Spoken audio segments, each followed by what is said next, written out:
गौरी पुत्र गणेश भगवान की जय। बोलिए श्री शंकर पार्वती भगवान की जय। ओम नमः पार्वती पते हर हर महादेव। हे प्रिय भक्तों, आज मार्गशीर्ष मास की शुक्ल पक्ष की त्रयोदशी तिथि है और आज शुक्र प्रदोष का व्रत है। प्रदोष अर्थात त्रयोदशी का व्रत मनुष्य को संतोषी एवं सुखी बनाता है। अतः जो भक्तजन आज के दिन त्रयोदशी का व्रत करते हैं तथा कथा को सुनते हैं, उनके घर परिवार में सदा सुख शांति बनी रहती है। भक्तों को कर्ज से मुक्ति मिल जाती है और इस व्रत में हरी वस्तु का प्रयोग करना चाहिए। ऐसा करने से व्यक्ति की सभी मनोकामनाएं पूर्ण हो जाती है और भगवान शिव जी के साथ साथ माता पार्वती का भी आशीर्वाद प्राप्त होता है। तो आज के इस वीडियो में मैं आपको सुना रही हूँ शुक्र प्रदोष की बड़ी ही दुर्लभ कथा। तो इन कथाओं को बड़ी ही श्रद्धा और प्रसन्नचित मन से पूरा अवश्य सुनिएगा। हे प्रिय भक्तों, कथा सुनने से पहले आइए जान लेते हैं आज प्रदोष की पूजा का शुभ समय यानी प्रदोष काल कब से कब तक रहेगा।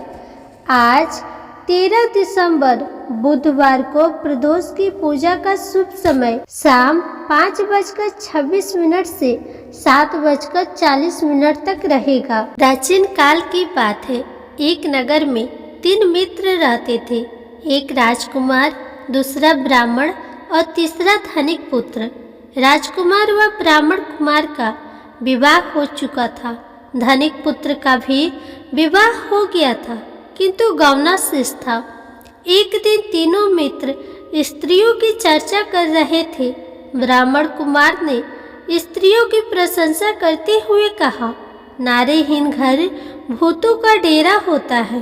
धनिक पुत्र ने यह सुना तो तुरंत ही अपनी पत्नी को लाने का निश्चय किया। माता पिता ने उसे समझाया कि अभी शुक्र देवता डूबे हुए हैं, ऐसे में बहू बेटियों को उनके घर से विदा करवा लाना शुभ नहीं होता है। किंतु धनिक पुत्र नहीं माना और ससुराल जा पहुंचा। ससुराल में भी उसे रोकने की बहुत कोशिश की गई, मगर उसने जिद नहीं छोड़ी।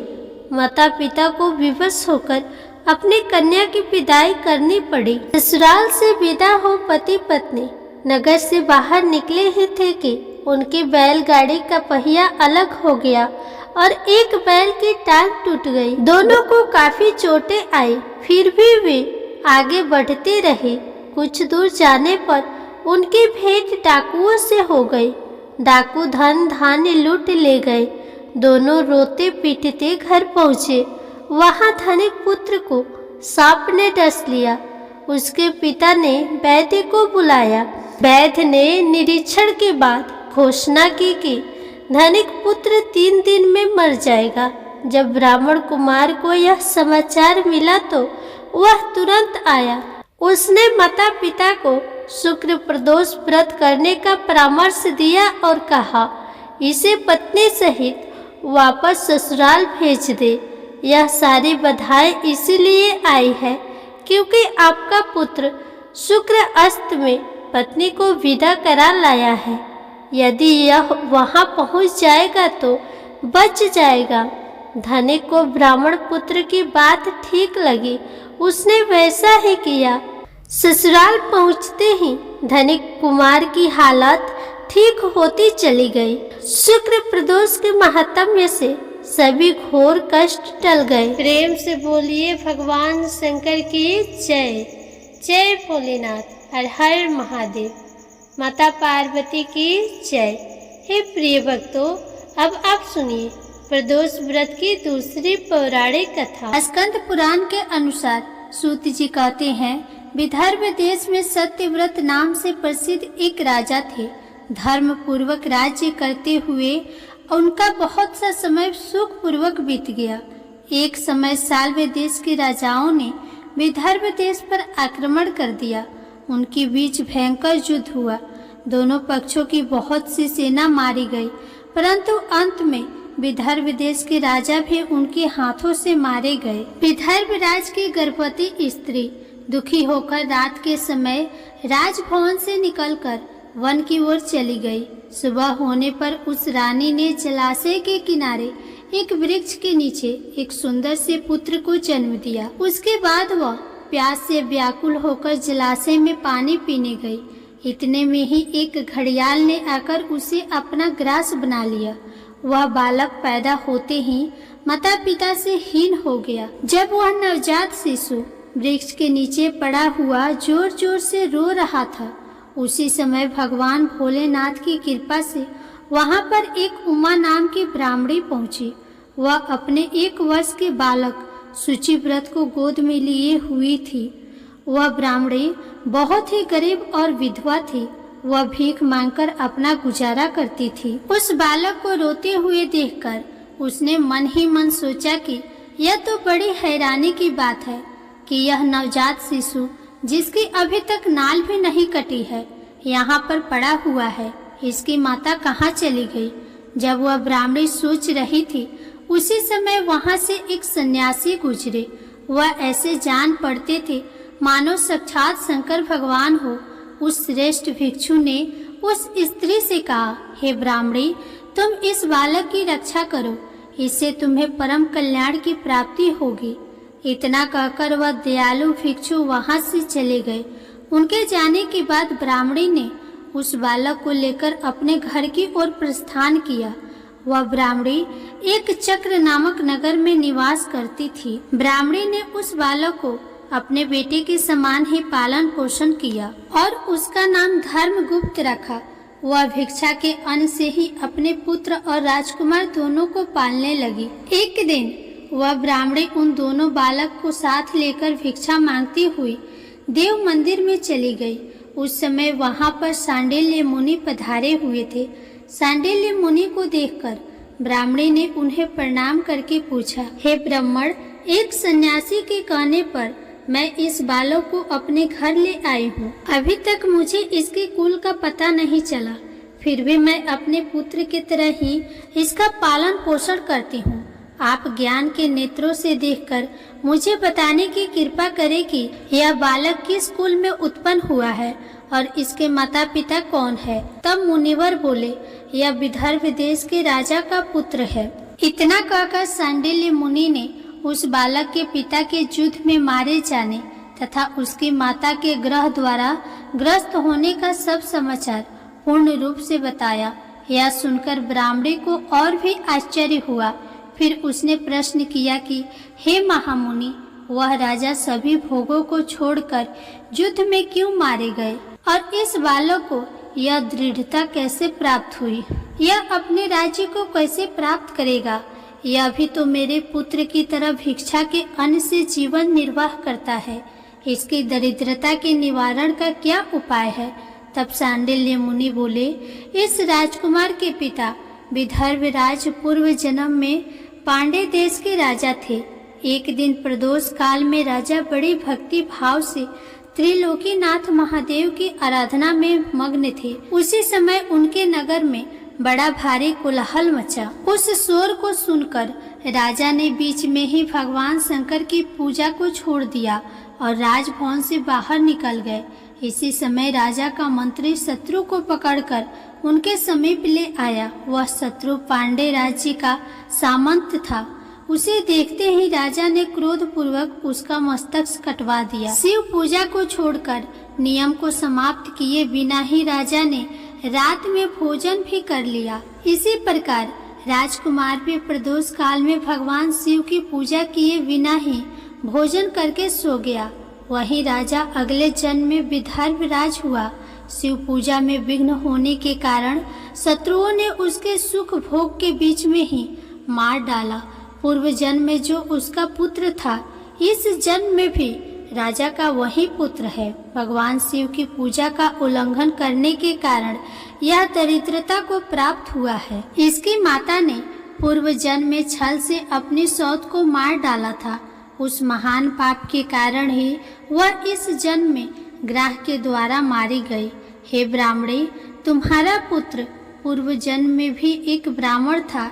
इसने अपना सारा जीवन केवल दान लेने में ही बिताया, यज्ञ आदि सत्कर्म नहीं किए, इसलिए यह दरिद्रता को प्राप्त हुआ है।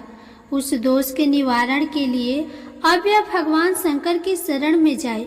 यदि यह दोनों बालक प्रत्येक प्रदोष व्रत के दिन भगवान शंकर का पूजन करते रहे तो 1 वर्ष के भीतर ही इनकी दरिद्रता का नाश होगा और राज सुख की प्राप्ति होगी। इस प्रकार शरण में आए हुए ब्राह्मणी को मधुर वचनों द्वारा आश्वासन देकर सांडिल्य मुनि ने उनके दोनों बालकों को भगवान शंकर की आराधना के मंत्र का उपदेश दिया। उसके बाद ब्राह्मणी अपने दोनों बालकों को लेकर वहां से चली। 4 मास बाद एक दिन ब्राह्मण का पुत्र नदी में स्नान करने गया। वहां उसे धन से भरा हुआ एक घड़ा मिला, जिसे लेकर वह अपनी माँ के पास आया। माँ धन से भरे हुए घड़े को देखकर खुश हो गई और उसने कहा, इसे अपने भाई के साथ आधा आधा बांट लो। मगर धर्मगुप्त ने इस धन में हिस्सेदारी से मना करते हुए कहा, मैं किसी अन्य के भाग्य का भागी नहीं हो सकता। प्रत्येक व्यक्ति स्वयं के कर्म का फल भोगता है। इस प्रकार प्रसन्नता पूर्वक भगवान शंकर की पूजा करते हुए उन दोनों कुमारों का 1 वर्ष व्यतीत हो गया। एक दिन ब्राह्मण का पुत्र और राजकुमार वन में भ्रमण करने के लिए गए। मार्ग में उन्होंने देखा कि अनेक गंधर्व कन्याएं आपस में खेल रही थी। ब्राह्मण कुमार वहीं पर रुक गया और राजकुमार से बोला, हमें इससे आगे नहीं जाना चाहिए। ये गंधर्व कन्याएं हैं, किसी को भी अपनी ओर आकर्षित कर सकती है। मगर राजकुमार निडर होकर आगे बढ़ता गया। जब मुख्य गंधर्व कन्या ने राजकुमार धर्मगुप्त को देखा तो वह उसके प्रति आकर्षित हो गई। उसने अपने सभी सखियों को फूल चुनने के लिए भेज दिया और राजकुमार के पास आने की प्रतीक्षा करने लगी। उसे अकेला देखकर राजकुमार उसके पास गया और उससे बातचीत शुरू हुई। उसने बताया कि मैं विदर्भ देश का राजकुमार हूँ। मेरे माता पिता अब इस संसार में नहीं है और शत्रुओं ने हमारे राज्य पर कब्जा कर लिया है। तब कन्या ने अपना परिचय देते हुए कहा कि मैं विदर्भ नामक गंधर्व की पुत्री हूँ। मेरा नाम अंशुमति है और मैं गायन में प्रवीण हूँ। उसने यह भी कहा कि मैं आपसे विवाह करना चाहती हूँ। इतना कहकर उसने अपनी मोतियों की माला निकालकर राजकुमार को पहना दी। तब राजकुमार ने पूछा, तुम राजपाट गंवा चुके राजकुमार के साथ कैसे रह पाओगी और अपने माता पिता के अनुमति के बिना तुम कैसे आ सकती हो? इस पर अंशुमति बोली, चाहे जो भी हो जाए मैं वही करूँगी जो मैं चाहती हूँ। तुम 2 दिन बाद प्रातः काल यहाँ आकर मुझसे मिलना। इतना कहकर वह वहाँ से चली गई। राजकुमार ने वापस आकर ब्राह्मणी और उसके पुत्र को सारी बात बताई। वे दोनों बहुत खुश हुए।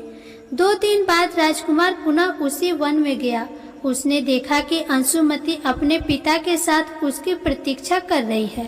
तब गंधर्व राजा ने राजकुमार से कहा, मैं कैलाशपुरी गया था। वहाँ भगवान शिव और माता पार्वती ने मुझे बुलाकर कहा कि धर्मगुप्त नामक राजकुमार राज्य से विहीन होकर भटक रहा है। जाओ और उसका राज्य पुनः प्राप्त करने में उसकी सहायता करो। मैं उनकी आज्ञा के अनुसार अपनी पुत्री अंशुमति का हाथ तुम्हारे हाथ में दे रहा हूँ और राज्य प्राप्त करने में मैं तुम्हारी सहायता करूँगा। मेरी पुत्री 10,000 वर्ष तक तुम्हारे साथ इस पृथ्वी पर रहेगी और जब तुम शिवलोक में जाओगे तभी वह इसी काया में तुम्हारे साथ ही रहेगी। भगवान शिव के आदेश अनुसार धर्मगुप्त और अंशुमति का विवाह हो गया। अंशुमति के पिता ने अपनी गंधर्व सेना भी राजकुमार को दे दी।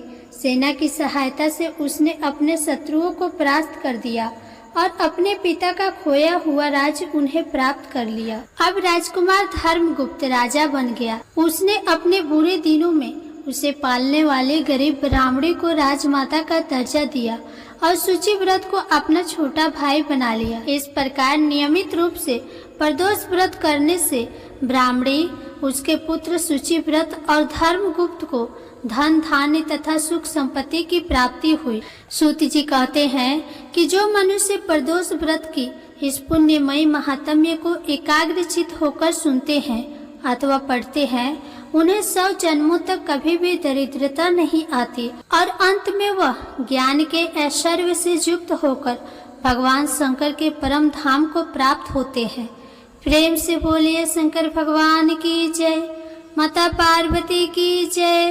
अब बड़ी ही श्रद्धा और भक्ति के साथ अब आप सुनिए भगवान शिव और माता पार्वती की कथा। एक बार की बात है, माता पार्वती शिव जी को पति के रूप में प्राप्त करने के लिए घोर तप कर रही थी। उनकी तप को देखकर देवताओं ने शिव जी से देवी की मनोकामना को पूर्ण करने की प्रार्थना की। शिव जी ने पार्वती जी की परीक्षा लेने के लिए सप्त ऋषियों को भेजा। सप्त ऋषियों ने शिव जी के सैकड़ों अवगुण गिनाए, पर पार्वती जी को महादेव जी के अलावा किसी और से विवाह मंजूर नहीं था। तब शंकर जी ने स्वयं पार्वती जी की परीक्षा लेने की ठानी। तब भगवान शंकर स्वयं प्रकट हुए और पार्वती जी को वरदान देकर अंतर ध्यान हुए। इतने में पार्वती माता जहाँ तप कर रही थी वहीं पास में तालाब में मगरमच्छ ने एक लड़के को पकड़ लिया। लड़का जान बचाने के लिए चिल्लाने लगा। तब माता पार्वती जी से उस बच्चे की चीख सुनी नहीं गई। दुखित हृदय से वे तालाब पर पहुंची। वहां देखा कि मगरमच्छ लड़के को तालाब के अंदर खींचकर ले जा रहा है। लड़के ने देवी को देखकर कहा कि मेरे माता पिता और भाई बंधु कोई नहीं है, आप मेरी रक्षा करें। तब पार्वती जी ने कहा कि मगरमच्छ इस लड़के को छोड़ दो।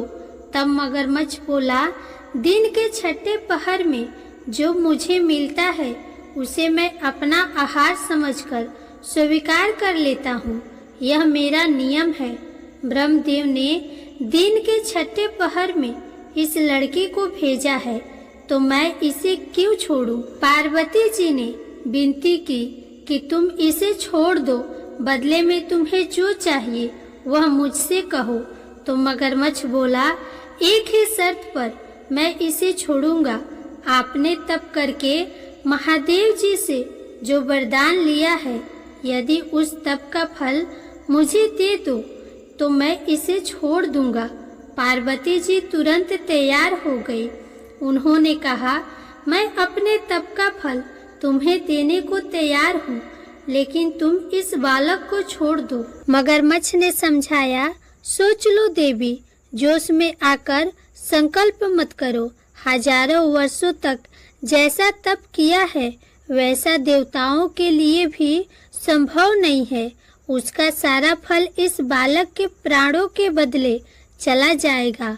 पार्वती जी ने कहा, मेरा निश्चय पक्का है, मैं तुम्हें अपने तप का फल देती हूँ, तुम इसे जीवन दे दो। मगरमच्छ ने पार्वती जी से तप दान करने का संकल्प करवाया। तप का दान होते ही मगरमच्छ का देह तेजी से चमकने लगा और वह बोला, हे पार्वती, यह देखो, तप के प्रभाव से मैं तेजस्वी बन गया हूँ। तुमने जीवन भर की पूंजी एक बच्चे के लिए व्यर्थ कर दी। चाहो तो अपनी भूल सुधारने का एक मौका और दे सकता हूँ।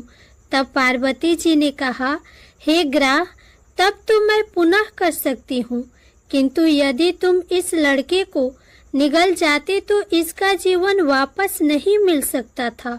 देखते ही देखते वह लड़का अदृश्य हो गया और वह मगरमच्छ भी लुप्त हो गया। पार्वती जी ने विचार किया, मैंने तब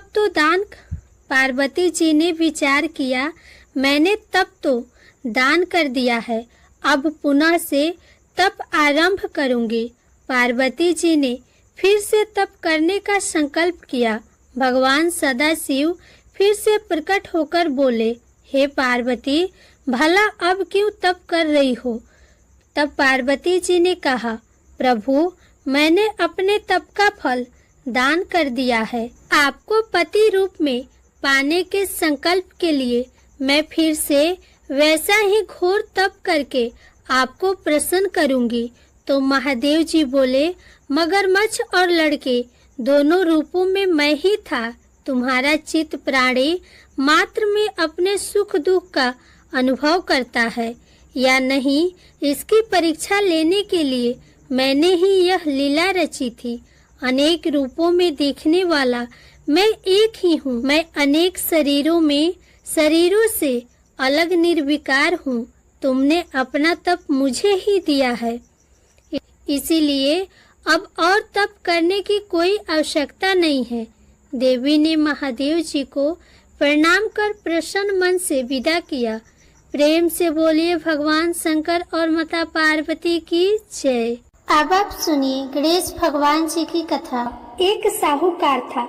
उसके घर रोज एक ब्राह्मणी रोटी लेने के लिए आती थी। घर के अंदर घुसते ही पुल के ऊपर गजानन जी का मंदिर था। वह गणेश जी को रोटी का एक कवर भोग हमेशा लगाती थी। बहुत दिन हो गए। गणेश जी महाराज ने कहा कि यह मुझे हमेशा भोग लगाती है, मुझे इसे कोई न कोई उपहार जरूर देना चाहिए। गणेश जी एक दिन उसके थाली में हीरे मोती भर देते हैं।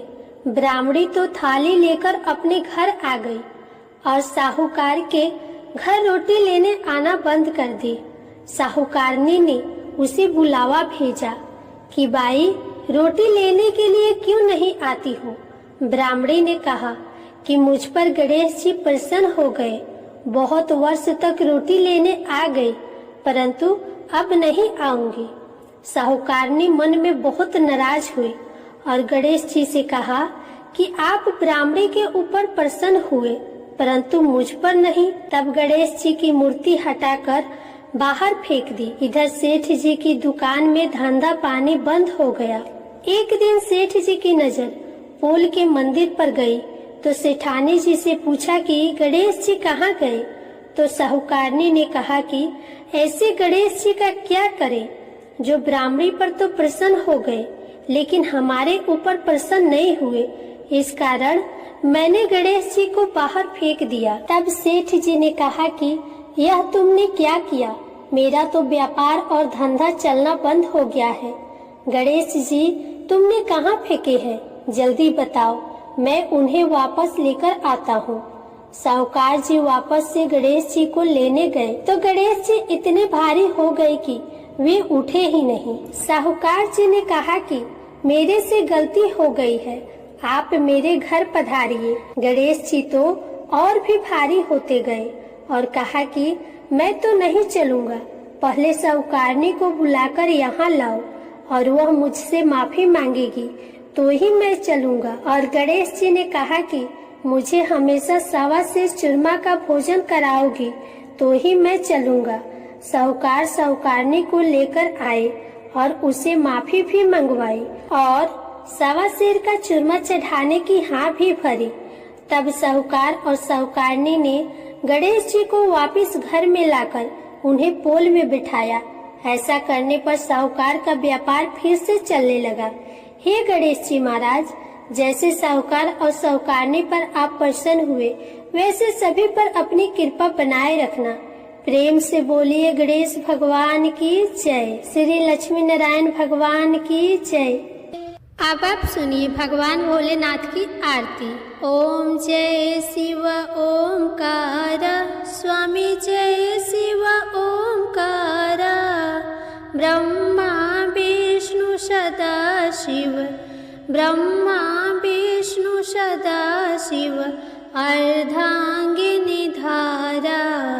ओम जय शिव ओमकार, एकानन चतुरानन पंचानन राजे, हंसानन गरुड़ासन वृषवाहन साजे। ओम जय शिव ओमकारा, दो भुज चार चतुर्भुज, दस भुज अति शोहे, तीनों रूप निरखत त्रिभुवन जन मोहे। ओम जय शिव ओमकारा, अक्षमाला वनमाला रुद्रमाला धारी, चंदन वृत मग शोहे, भाल शशिधारी। ओम जय शिव ओंकार। श्वेतांबर पीतांबर बाघांबर अंगे। शनकादिक ब्रह्मादिक शनकादिक ब्रह्मादिक भूतादिक संगे। ओम जय शिव ओंकार। करके मध्य कमंडल चक्र त्रिशूल धरता। जग करता जग भरता जग करता जग भरता। जग संहार करता। ओम जय शिव ओंकार। ब्रह्मा विष्णु सदाशिव जानत अविवेका। प्रणाक्षर के मध्य ये तीनों एका। ओम जय शिव ओंकार। त्रिगुण शिव जी की आरती जो कोई नर गावे। कहत शिवानंद स्वामी कहत शिवानंद स्वामी मन वांछित फल पावे। ओम जय शिव ओंकार। जय भोलेनाथ। हर हर महादेव। हे प्रिय भक्तों, अगर आपको यह कथा पसंद आई हो तो वीडियो को लाइक करें, शेयर करें और कमेंट बॉक्स में हर हर महादेव जरूर लिखें। साथ ही चैनल को सब्सक्राइब भी करें।